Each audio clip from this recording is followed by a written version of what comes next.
Hi. സംസാരം എന്നാ പരിപാടി? ഞാനേ ലോട്ടറി ഭാഗ്യം നോക്കുമായിരുന്നേ. എന്നിട്ട് എങ്ങനെ ഭാഗ്യമൊക്കെ ഉണ്ടോ? ഇതിന് വലിയ ഭാഗ്യമൊന്നുമില്ല, വളരെ കുറച്ച് ചാൻസ് അല്ലേ ഉള്ളൂ. നമ്മൾ എഫർട്ട് ഇട്ടാൽ മാത്രമേ കാര്യമുള്ളൂ. ആണോ? എന്നാൽ നമുക്ക് ഇംഗ്ലീഷിൽ വീഡിയോ എടുത്താലോ? എടുക്കാം, അതായിരിക്കും കുറച്ചുകൂടെ നല്ലത്. അപ്പോൾ ഇന്നത്തെ ടോപ്പിക് എന്താ? നമ്മുടെ ഇന്നത്തെ ടോപ്പിക്ക് കഴിഞ്ഞ ദിവസം നമ്മൾ പറഞ്ഞത് ഈസിനെ കുറിച്ചാണ് പറഞ്ഞു നിർത്തിയത്. അപ്പോൾ ഈസിനെ കുറിച്ച് പറഞ്ഞപ്പോൾ നമ്മൾ ഈസിൻ്റെ അതേ ഫാമിലിയിലുള്ള ആമിനെയും ആറിനെയും കുറിച്ച് പറയാതെ പോകുന്നത് ശരിയല്ല. അപ്പം നമ്മളെന്ന് പറയും അതെ അവർ പിണങ്ങും. അപ്പോൾ നമ്മളെന്ത് പറയും, ആമിനെയും ആറിനെ കുറിച്ചാണ് നമ്മളൊന്ന് ചെയ്യാൻ പോകുന്നത്.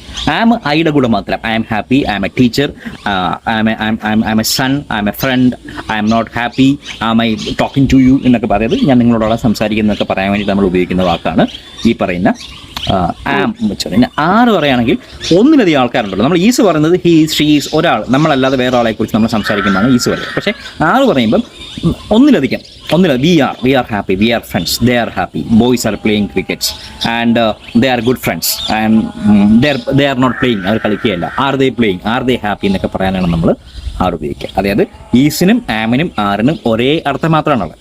ആണ്, ആകുന്നു. അതിൻ്റെ കൂടെ നോട്ട് ചേർത്ത് കഴിഞ്ഞാൽ അല്ലാന്നാവും. ഇനി ആ ഈസും ആമും ആറും മുന്നേ ചേർത്ത് കഴിഞ്ഞാൽ ആണോ അല്ലെങ്കിൽ അല്ലേ, നോട്ട് ചേർത്ത് കഴിഞ്ഞാൽ അല്ലേ, മുന്നേ ചേർത്തിട്ട് അങ്ങനെ വരും. അത്ര മാത്രമേ ഉള്ളൂ. ഇത്ര സിമ്പിൾ ആയിരുന്നല്ലേ? വളരെ simple. Okay, thank you. Welcome.